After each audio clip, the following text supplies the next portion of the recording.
আরজি করে তরুণী চিকিৎসকের ধর্ষণ এবং খুনের ঘটনায় ধোঁয়াশা জারি।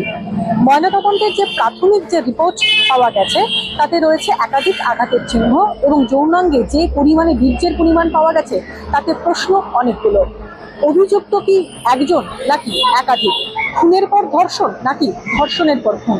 এই ময়নাতদন্তের যে রিপোর্ট তা দেখার সুযোগ পেয়েছেন কলকাতার অনেক চিকিৎসক। তার মধ্যে রয়েছে পূর্ব বর্ধমানের সিএমএইচ ডক্টর সুবর্ণ গোস্বামী।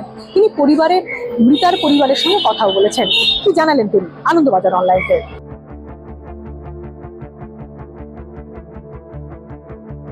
আমরা আজকে যে মৃতা এবং নিগৃহীতা এবং মৃতা চিকিৎসক তার বাড়িতে গেছিলাম। তার পরিজনের সাথে, বাবা মার সাথে কথা হলো। আমরা প্রত্যেকেই যা হওয়া কথা তাই হয়েছে, অর্থাৎ সন্তান এইভাবে নিষ্ঠুরতম অত্যাচারের পর খুন হয়েছে, ফলে তাদের মানসিক অবস্থা যেরকম হওয়ার কথা সেরকমই হয়েছে। তবুও আমাদের সাথে প্রায় ঘন্টা দেড়েক কথাবার্তা বললেন মা বাবা দুজনেই এবং বাড়ির অন্যান্যরা। তারা যেটা বলছেন যে মেয়ের একসাথ কারোর সাথে কোনো শত্রুতা ছিল না, এবং হচ্ছে যে কোনো এরকম যে ঘটনা ঘটতে পারে সেরকম কোনো আঁচও মেয়ে কোনোদিন পাননি।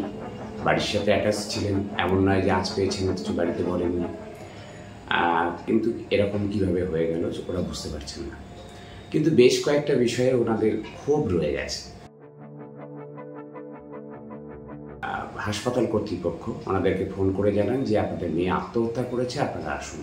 এইটাতে ওনারা খুবই হচ্ছে যে বিচলিত, যে হচ্ছে যে মেয়ে যেখানে এইরকমভাবে নিগৃহীত হয়ে তারপরে খুন হয়েছে, সেখানে হাসপাতাল কর্তৃপক্ষ আত্মহত্যা বলে আসলে কাকে আড়াল করতে চাইছিলেন, কেন এই ধামাচাপা দিতে চাইছেন। পরবর্তী ঘটনা যে ঘটে যে ওনাদেরকে নিয়ে যাওয়া হয়, মেয়ের বাবাকে থানাতে এবং তার মাকে ওই মর্গের অফিসের ভিতরে বসিয়ে রাখা হয়। পোস্টমর্টেম ইত্যাদি সেটা তো বারবারই বলছেন যে ওরা চাইছিল জানতান উপকারে কোনোভাবে একটা নামকাওয়াজ একটা পোস্টমর্টেম করিয়ে বডি ছেড়ে দেওয়ার, কিন্তু সেটা আপনাদের সকলের চিকিৎসকদের এবং ছাত্রদের এবং অন্যান্য সকলের চাপে সেটা করতে পারেনি।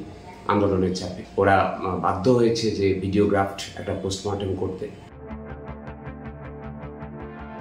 পোস্টমর্টেমের পরেও যেটা বাবা মায়ের বক্তব্য যে হচ্ছে যে আমরা বলেছিলাম, মানে ওনারা বলেছিলেন যে ওনারা আগে বাড়ি পৌঁছান, তারপর মেয়ের মৃতদেহ বাড়ি পৌঁছান, কিন্তু সেটা পুলিশ, কলেজ কর্তৃপক্ষ কেউ অ্যালাউ করেনি।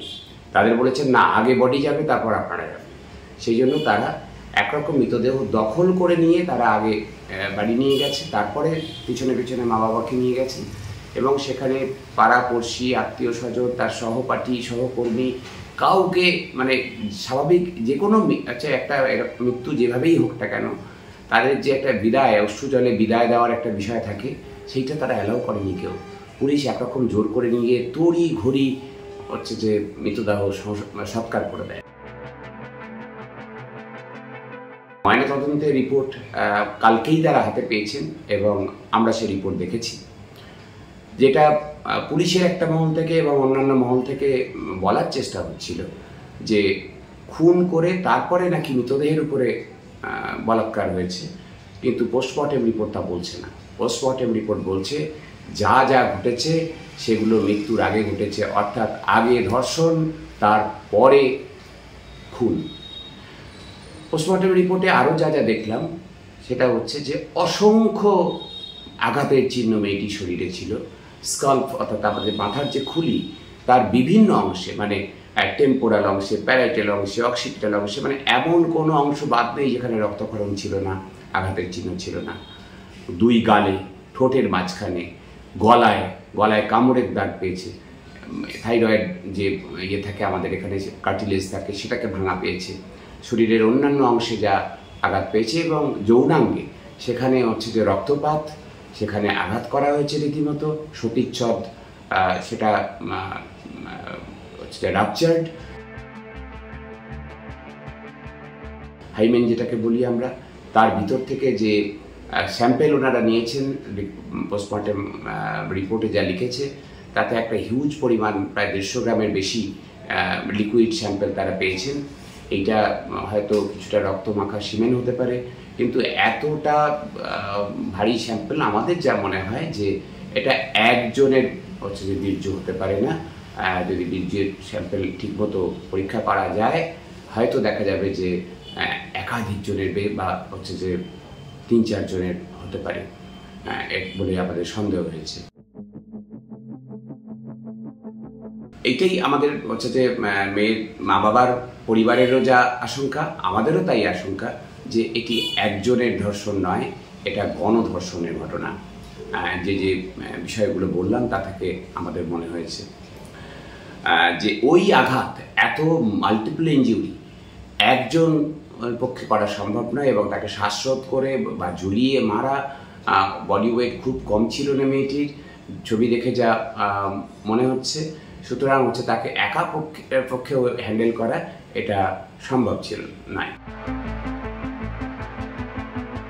যাকে ধরা হয়েছে তার যেটুকু ভিজিবলি যেটা মনে হচ্ছে, দৃশ্যত যা মনে হচ্ছে, তার যে এক্সপোজ পার্ট সেরকম কোনো ইনজুরি নেই, যেটা সাধারণভাবে হয় না। কোন ধর্ষিতা সুস্থ স্বাভাবিক চেহারার একজন, সে তো প্রাণপণ আটকানোর চেষ্টা করবে, কামড়ে আঁচড়ে খামচে তাকে হচ্ছে বাধা দেওয়ার চেষ্টা করবে। তার চিহ্ন তার মুখে, তার হাতে কোথাও নেই।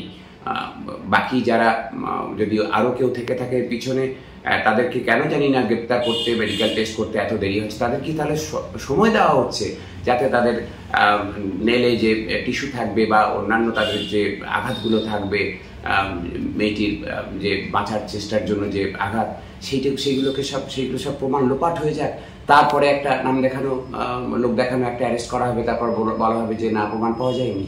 এটাই কি তাহলে করা হচ্ছে?